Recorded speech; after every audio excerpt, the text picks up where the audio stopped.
जन्माष्टमी हूँ भगवान श्रीकृष्णकर पवित्र जन्मतिथि एवं भारत वर्ष रे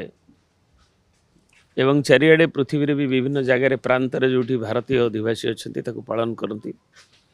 एवं महाप्रभु श्रीकृष्ण होती द्वापर जुगर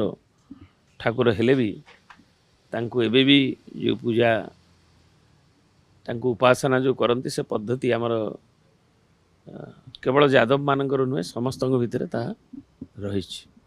एवं आम ओडिशा रे श्री श्री जगन्नाथ जी कलकीर ठाकुर तांको भितरे आमर भगवान श्रीकृष्ण श्री राधा और श्रीकृष्ण को जो वैष्णव चेतना रे जो भावना थिला ताको आम पंचसखा माने आज की 500 550 वर्ष तले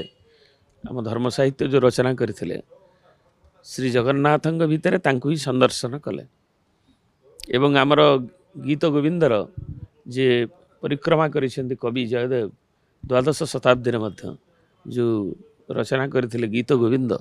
से भी राधा कृष्ण को तांकर गोटे प्लेन ने रखिक प्रतिपादित करिसेंती गोटे समानतार तेणु से परंपरा ओडिशा रे आहुरी अच्छी वैष्णव चेतनार परंपरा भी रही से तेणु जन्माष्टमी की चारिआडे पालन कर आंतर्जातिक स्तर में इंटरनेशनल कृष्णा कॉन्शियसनेस जो लव प्रभुपाल तांकर अनुष्ठान सब विदेशी माने भी से पालन कर आज से पुण्य तिथि।